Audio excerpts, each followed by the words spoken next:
E aí, galera, eu espero que vocês estejam aí felizes, né? Porque Lulinha tem um plano pra vocês. Olha que legal, né? Lulinha tem um plano. Olha, e eu queria começar aqui cravando pra vocês. Impressionante como o nosso inimigo tem um plano que é previsível, que é claro, e que, assim, não havendo alterações na forma como nós, no campo da direita, atuamos, é um plano quase certo para ele vencer a eleição, tá? E qual é o plano? Durante 2 anos errou. Errou, era Janja e só taxa. Não é que a taxa parou, basta ver o que aconteceu esta semana. É que Lula entendeu que taxa para os inimigos e políticas sociais, a.k.a. compra de voto, para os aliados. Então a gente já comentou, eu não quero me repetir muito, mas vocês viram demais, né? É o gás, é o Vale Gás, que ele tá dando 3 botijões de gás, é a energia elétrica subsidiada, na verdade paga, né? O cara consegue não pagar energia elétrica dentro de uma determinada faixa de consumo, BPC subindo e controle nenhum nessa dimensão do BPC. Agora estão falando para colocar no ano que vem passe livre para transporte público no Brasil inteiro. E agora, né, dado que isso segura aí, vamos botar, né, mantendo o funcionalismo, mantendo a militância natural, gays e mulheres solteiras urbanas e o público mais pobre dele, ele já tem ali, sabe os seus 47% que ele precisa? O que ele precisa? Ganhar 4, 5, 6, 7% da classe média. É isso. É uma classe média que não é tão ideológica, que não está tão preocupada com guerras culturais ou guerras políticas. É uma classe média que, se vê algum tipo de melhor, algum tipo de vantagem no governo Lula, crava o voto nele. E lembrando, não apenas crava o voto nele, o Lula tem uma demanda, o Lula tem um privilégio, e esse é um privilégio mesmo, de poder contar com um eleitorado cativo, esse eleitorado mais pobre, que permite a ele, né, só trabalhar para desconstruir a rejeição dele junto ao adversário. Eleição no segundo turno e só é sobre diminuir sua rejeição. Primeiro turno você tem que construir sua base. Segundo turno você tem que diminuir a rejeição. O Lula, que já sabe que está no segundo turno, nesse instante ele trabalha exclusivamente para diminuição de rejeição. Junto a quem, meus amigos? Junto às classes médias.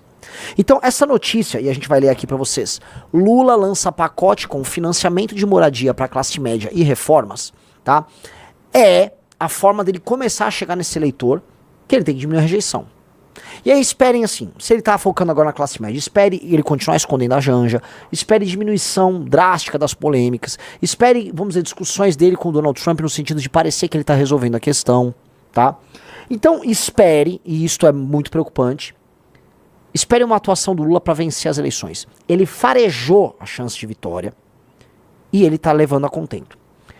Isto naturalmente, né, assim, eu estou comentando, já falei sobre pressão deflacionária, sobre os preços dos alimentos, que isso afetou as pessoas mais pobres, a implementação dessas políticas sociais, esse marketing vagabundo de políticas sociais, a gente já comentou disso tudo, tá? Aqui eu tô fazendo análise fria, depois a gente vai aqui pra porradaria pura e simples.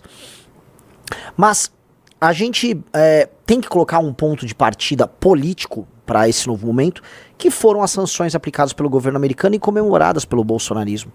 O bolsonarismo comemorou e é obrigado a ficar comemorando que uma nação estrangeira taxe e puna o Brasil. E tem que achar legal. Isso aí, por mais que, vamos dizer, para lá as 15, 16, 17% do eleitorado que é estritamente bolsonarista, repitam, para 16, 17, 18% do eleitorado que é estritamente bolsonarista, isso conta. Agora isso não conta pro restante do eleitorado, por exemplo, antipetista. E pro eleitorado que gosta do PT, e que é lulista, ou que é alienado, só não é legal você sofrer sanções dos Estados Unidos. Ninguém gosta de se sentir alvo de um bullying. Porque os Estados Unidos, por serem a nação mais poderosa do mundo, com méritos, toda ação de força que eles executam sobre outro, ela soará como um bully batendo no garoto mais fraco. E todo mundo tende a simpatizar com o underdog, né, com o menor, com o mais fraco. Então o Lula gosta de jogar esse jogo do underdog, né, o jogo terceiro-mundista, é o jogo daquele anti-americano clássico.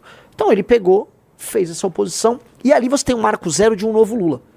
E esse novo Lula começou a crescer nas pesquisas, diminuir a rejeição dele, e o bolsonarismo aumentar a própria. Nisso foi destruída a candidatura do Tarcísio. Eu não digo que ela foi irremediavelmente destruída, mas foi em grande parte destruída. E agora, para as próximas semanas, a gente começa a ver de maneira muito maquiavélica, o Lula começando a cuidar do ajuste fino dos detalhes para vencer as eleições. Eu volto a colocar, isto aqui já é ajuste fino e detalhe. Ele tá pensando no segundo turno, na diminuição da rejeição dele, tá? Um cara está falando assim, o Murilovski mandou, começamos blackpilando já. Eu não tô blackpilando em nada. Eu quero trabalhar para eu ir para o segundo turno contra o Lula e derrotá-lo. Agora eu tenho que ler a estratégia do adversário aqui com vocês, porque diferente dos demais, que só vão ficar falando, ele é o cachaceiro, né? Cuidado com o cachaceiro. Eu não vou tratar ele como um cachaceiro idiota. Eu vou tratar como o cara mais vencedor nas eleições presidenciais brasileiras desde a redemocratização. Eu tô falando de um cara que, junto com Getúlio Vargas, será visto ao longo da história como um dos nomes mais importantes da história política do Brasil. Eu estou falando deste demônio. Estou falando de um sujeito deste. E eu não vou subestimar o Lula. Eu me lembro, Riso, no final do ano passado, eu fiz uma análise falando que a situação econômica do Brasil, caso fosse mantida, tá, e era uma coisa que não era ruim, falei, o Lula volta pro jogo. E aí, logo em seguida, o que me deu umas broncas, Renan, você tá falando besteira, a situação econômica do Brasil tá colapsando. Pois bem, por que eu fico arrependido? Porque eu tava certo. E eu neguei aquela análise que eu fiz. Talvez você lembre disso, Riso, que eu fiz uma live, foi acho que setembro, outubro do ano passado, analisando, falando, os números econômicos, então todo mundo falando que tem uma crise e o Brasil tá andando de lado, esse andar de lado tá bom pra ele. Sempre números razoáveis de crescimento econômico, tá? E você teve essa questão deflacionária esse ano. Ok? É muito parecido com o que aconteceu com o Bolsonaro. Todo mundo também pintava um desastre com o Bolsonaro. Não é que foi maravilhoso, mas não foi também o desastre. Então, ele foi circulando. As pessoas prometeram. E aí agora eu vou remeter para que outra grande besteira que os bolsonistas fizeram. Prometeram pro eleitor antipetista que o Lula ia ganhar a eleição e o Brasil ia virar Venezuela. Vocês lembram disso? Você vai comer seu cachorro, tá? Vai virar Venezuela, o Brasil vai virar um país socialista, não vai faltar comida no supermercado. Não aconteceu absolutamente nada disso. Como não aconteceria se o Bolsonaro também ganhasse? Não é assim que as crises se dão num país como o Brasil. Não é assim. Um país tem centrão, né? O centrão faz com que nada mude, nem pra melhor, nem pra pior. Tudo fica andando de lado, no limite da mediocridade. Esse é o modelo de um país controlado pelo centrão. E o Lula tá ali, no limite da mediocridade, né? Só que a mediocridade é assim, ele tira um pouco daqui, joga um pouco aqui, tira um pouco aqui, joga um pouco aqui. E ele vai dando o país. Vai ficando um pouco produtivo, o modelo não tem condição de se manter, mas é suficiente pra ele se reeleger. Hoje, o que eu me arrependo, meus amigos? Hoje eu me arrependo, tô sendo bem honesto, de ter olhado para aquela análise e ter jogado ela no lixo. Ela não estava errada. E aí vamos ler a matéria do pacote de bondades do Lula pra gente começar a entender. Então assim, a gente vai decifrar a estratégia do Lula até para vocês verem a construção de uma, vamos dizer, com uma contraofensiva contra ele, porque é isso que precisa ser feito. Lula lança pacote com financiamento de moradia para a classe média e reformas. Anúncio ocorre um ano depois das eleições, quando o presidente deve pleitear continuidade. Veja como deve funcionar cada programa. O presidente Lula lançou nessa sexta-feira, um pacote para o mercado imobiliário. Uma política que abre espaço para o financiamento de moradias para a classe média e um programa voltado a reformas e melhorias habitacionais. O principal anúncio do dia é a nova política para a classe média. A medida estará voltada a financiar moradias a famílias que ganham entre 12 a 20 mil reais. Como mostrou a CNN, a medida vai na prática liberar dinheiro do SBPS, Sistema Brasileiro de Poupança e Empréstimos, segundo fontes próximas ao assunto. No entanto, o presidente da Caixa anunciou que a instituição voltou a financiar cota de 80% no SBPE. De acordo com o Planalto, as novas regras criam um modelo mais eficiente que permitirá a ampliação da oferta de crédito habitacional no país e criará uma transição gradual rumo a um modelo mais sustentável e competitivo. Além disso, eleva o valor máximo do imóvel financiado no SFH de 1,5 milhão para 2,25 milhões de reais. Prossiga. Até agora, beleza. A poupança será maximizada como fonte de financiamento, ou seja, na medida em que mais valores são depositados na poupança, mais crédito será disponibilizado para financiamento imobiliário, o que tende a ampliar a oferta de crédito, considerando ainda as captações para o mercado por beleza. Desce, você tem mais alguma coisa? Tá, beleza, dane-se. Reformas. Aqui, ó. O segundo lançamento, um novo programa que já teve sua portaria publicada pelo Ministério das Cidades na quinta-feira para financiar reformas e ampliações de moradias. Poderão pegar dinheiro emprestado para reformas e melhorias moradores de áreas urbanas com renda familiar mensal de até R$ 9.600. A faixa melhoria 1 vai de R$ 3.200 mensais, a faixa melhoria 2 vai até R$ 9.600. Só serão atendidos imóveis residenciais e mistos. O valor mínimo do financiamento será de 5 e o máximo de 30. Serão considerados para o valor gastos com materiais de construção, mão de obra, elaboração de desenhos técnicos, além de visitas técnicas de blá blá.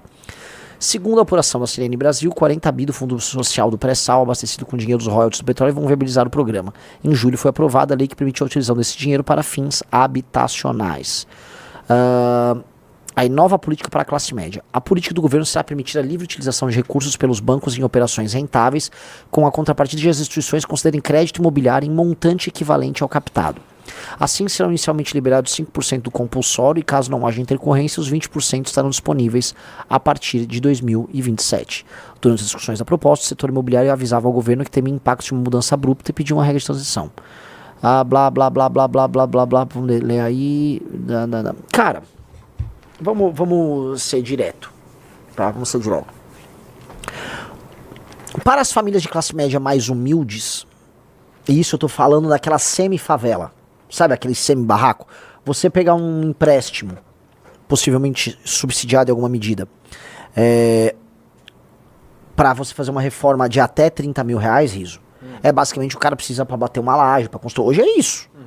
Não é uma reforma, por exemplo, que uma família de classe média, sabe? Tradicional vai precisar. 30 mil reais, aí o cara bate uma lajezinha, reforma, ou seja, é uma política habitacional voltada para a classe C. É um tipo de política, tá? Novamente que a gente fala assim, o Lula tá ajudando os mais pobres, né, no processo de compra de voto deles, e agora tá tentando puxar um pouco acima para ganhar uns votos em disputa. Eu vou dar um exemplo onde esse tipo de empréstimo faria sucesso. Baixada Fluminense, onde o Lula inclusive ganhou do Bolsonaro na última eleição. Região metropolitana de BH. Periferia de São Paulo, zona sul de São Paulo, extremo da zona leste de São Paulo. São lugares onde isso faz sentido e ali ele vai virando os votos para ganhar a eleição. São os swing states? É que eles não são estados, seriam swing zones. Vamos botar aí. A gente podia chamar swing zones, tá? Então, Baixada Fluminense, região metropolitana de BH, periferia de São Paulo, são essas zonas em disputa. E o Lula tá fazendo políticas muito focadas nesses caras. Pra quê? Pra consolidar a vitória. Entenda, 1 milhão, 2 milhões que vira de um lado pro outro, 500 mil votos que viram de um lado pro outro, pode definir o resultado da eleição. E me parece que ele tá focando com um tiro de sniper ali, nessa política de reformas. A outra, que é pra adquirir os imóveis, essa vai pegar um público de classe média, mesmo até classe... Né, se eu falar, por exemplo, um apartamento de 2,25 milhões, sei lá, por Curitiba, Porto Alegre, se eu falar talvez em Goiânia, se eu falar numa capital do Nordeste, eu tô falando alguém até que será considerado rico nesses lugares, tá? Então, o que nós estamos falando? Ali ele tá contemplando, né, pra pessoa ter uma sensação no que vem de que ela tá melhorando de vida, ele tá contemplando o cara com a possibilidade de comprar um apartamento e aí você melhora a percepção geral do seu adversário da própria situação. Na prática, você tá endividando ele, né, sem nenhuma perspectiva de que ele vai aumentar substancialmente a renda dele no longo prazo. Muito pelo contrário, o que a gente está vendo agora é uma estagnação na renda per capita do brasileiro. A renda per capita brasileira, ela tá flat há mais de 10 anos, tá? No mínimo, nos dois casos, o Lula diminui a rejeição dele, vocês entendem? No mínimo, em ambos os casos, o Lula diminui a rejeição dele. E é muito curioso que ele vai dar um crédito ali especial de um lado, enquanto aumenta a taxação sobre essas mesmas pessoas do outro. Assim, são sobre as mesmas pessoas que vão aumentar a taxação. Tá? Mas as pessoas não percebem. Ele vai sentir assim, tira com uma mão e com a outra, só que você vai lembrar muito menos das tarifas que são colocadas em você diariamente, do aumento de imposto que vai acontecendo, né, paulatinamente sem você perceber. E aí você vai lembrar, não, mas eu consegui financiar agora um apartamento. Pô, financiar o apartamento, você vê o apartamento, você mora, você anda nele. Né? Aquela imagem fica mais presente. É mais concreto. É marketing.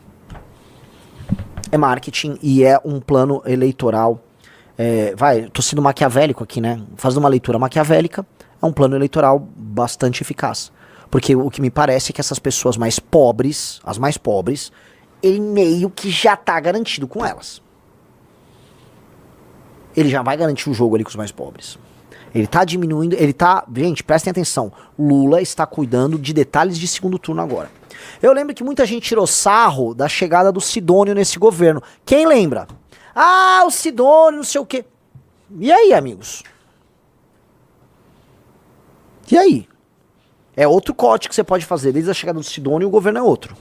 E se você gostou desse conteúdo e quer ver mais vídeos como esse, já deixa o like e siga o canal Missão Vanguarda.